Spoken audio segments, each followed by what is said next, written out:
So hello, what's up mga ka-J-Vlog? Welcome ulit sa panibagong video, and for today's video, yan, i-unbox na natin yung most requested nyo na smartphone, at ito na nga ang Nubia Neo 3 GT. Unbox na rin natin to. Maganda nga ba to? Tara mga ka-J-Vlog, check natin.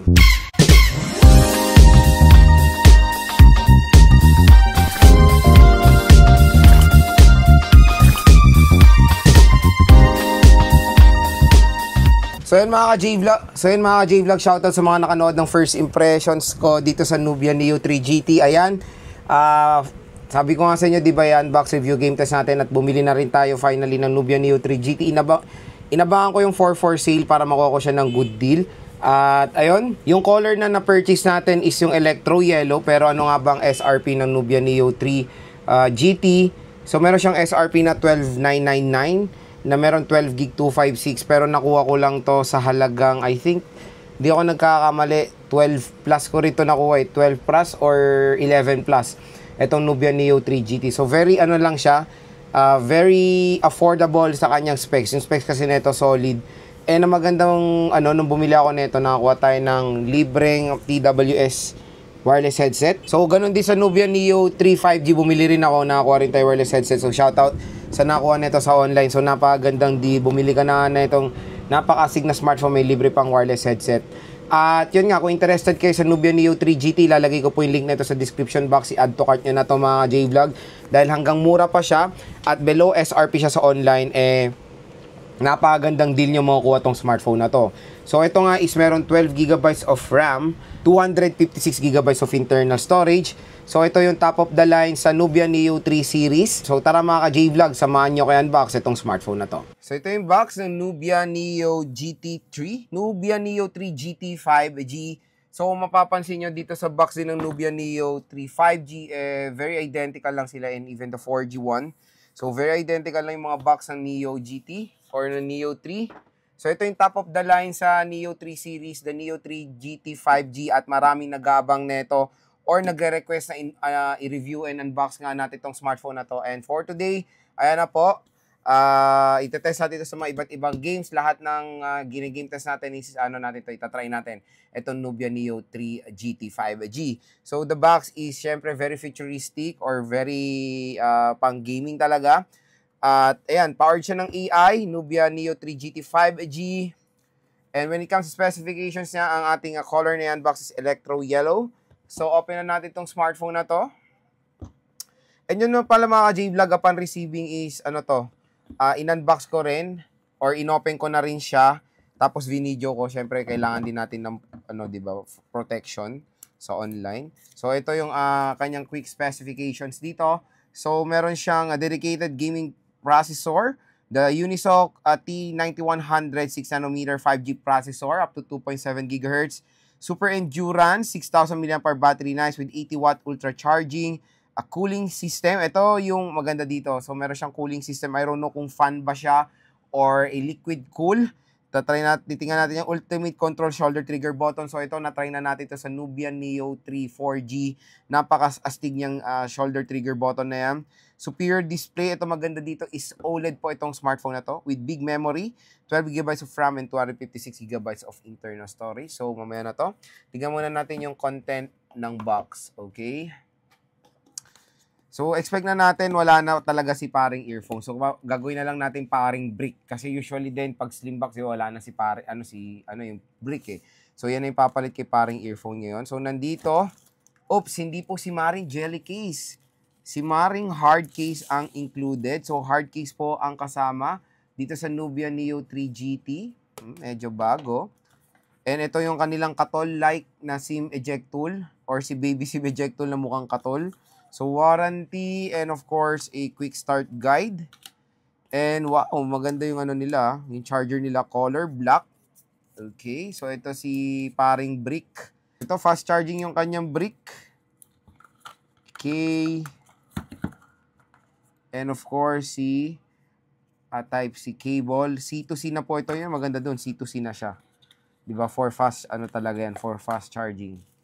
Okay, yun lang naman yung content ng box. Let's proceed to the main event, yung smartphone. So, ito yung Nubia Neo 3 GT 5G. Tanggalin natin siya sa kanyang plastic dahil ang plastic talaga sa mundo ay inaalis. At ito na po, Tignan natin yung design at yung color nitong Nubia Neo 3 GT 5G in Electro Yellow. So in 3, 2, 1. Ay, wow, ang ganda ha. So iba yung design niya compare sa Nubia Neo 3 5G and 4G. So dito nyo naman makikita yan. Dual rear camera system, not bad. Ito talaga yung nila, yung trademark nila, yung mata na umiilaw na yung RGB lighting yan. Ang ganda. So may texture siya. Pag ginano yun, nakikis-kis, ayoko, nangingilo ko dyan. Pero ang ganda, oh. Neo. Biruin mo, ha. Nakuha ko to ng 11,000 plus. Sobrang solid for mid-range smartphone. Gaming mid-range smartphone na to, mga J-Vlog. And sa right side is, matte finish din yung frame niya. Ito maganda sa shoulder trigger button ng Nubia Neo 3 GT. Lubog siya. So, maano nyo talaga makakapanyo. Compare kasi dun sa 5G and sa 4G na Nubia Neo 3, talaga flat siya. Parang meron lang siyang logo dyan.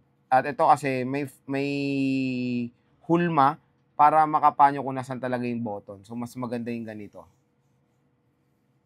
Okay. So, ito yung kanyang camera, the dual rear camera system with the flash.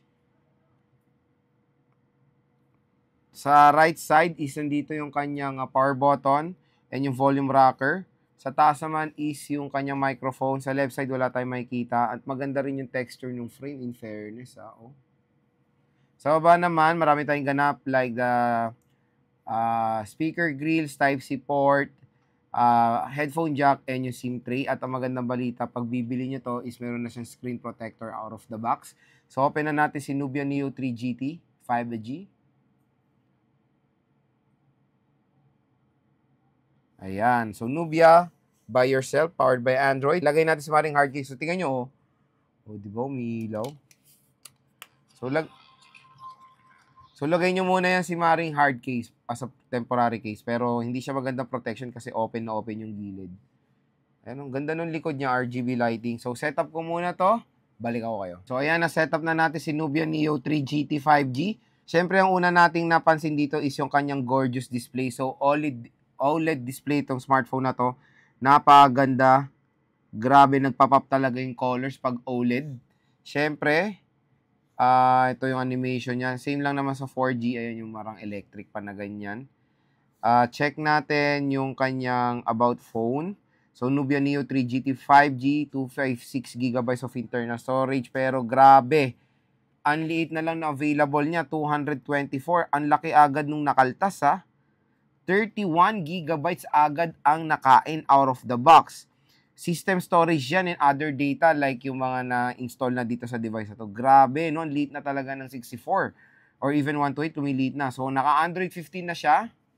So, baba natin yung brightness para makita. So, naka-Android 15 na siya. 12GB of RAM plus 12GB of extended RAM. Solid. Doon mga ka-J-Vlog, nakuha yung malaking storage agad na nakain kasi kumuha siya ng 12GB of RAM sa internal storage. Kaya, ayan, nagka 224 na lang. Ito yan, nandito yan. Ayan, other data. Yan yung extended RAM. Kinuhanan niya ng About phone, ayan, Unisoc T9100, 2.7 GHz, Full HD plus 1080p resolution.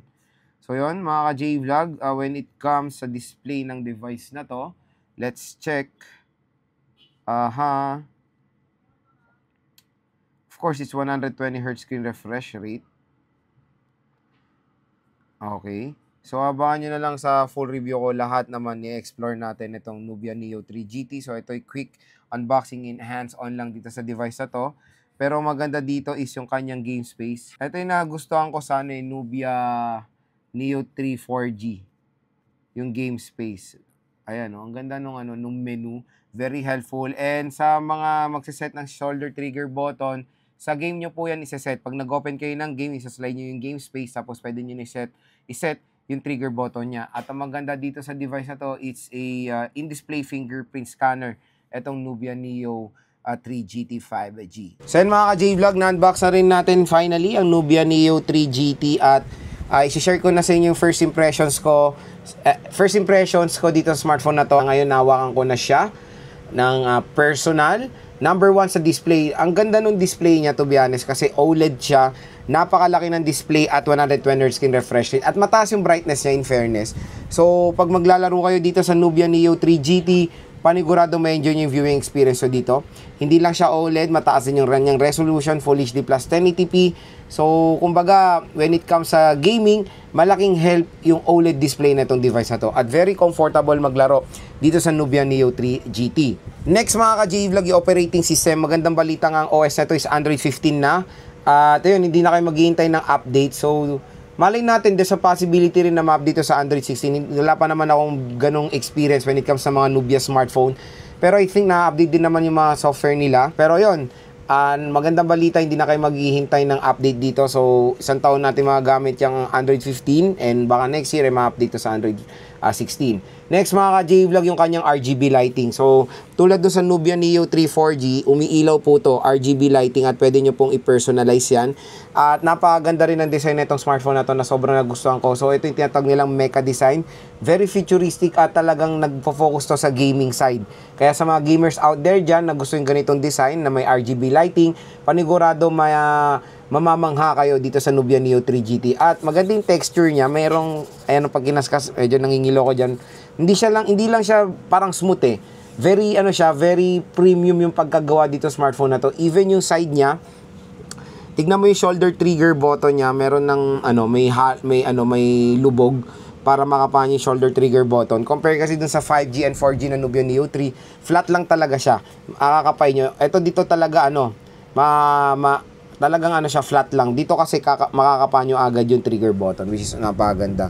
Meron din tayong dyan, color red accent sa kanyang power button. Next mga ka-J-Vlog, yung camera. Yung camera rin nito solid even for a gaming smartphone na.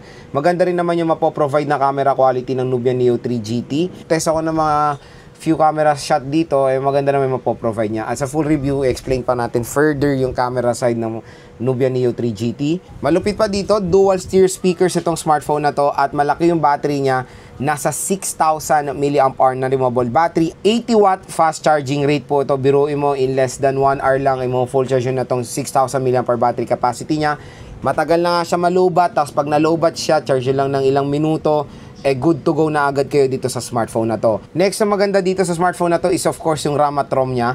Yung RAM niya is 12GB of RAM na sa ganitong presyo, I think yan na rin talaga yung pinaka the best natin ding makukuha na pwede nila mabigay when it comes sa gaming side. So napakalaki ng RAM nito kaya napaka-smooth ng performance nitong Nubia Neo 3 GT. Expect nyo na yan. 256 minimum na yan. Marami rin naman na kayo malalagay sa 256GB of internal storage lalo na sa ganitong price segment. At ang pinakala sa chipset, so yung chipset niya is the Unisoc Tiger 9100. So tinignan natin yung clock speed niya mabilis, 2.7 GHz naman, and yung GPU niya is Mali G57 na ilang beses natin na-try ang chipset na yan. Pero let's try pa rin yung game test nito.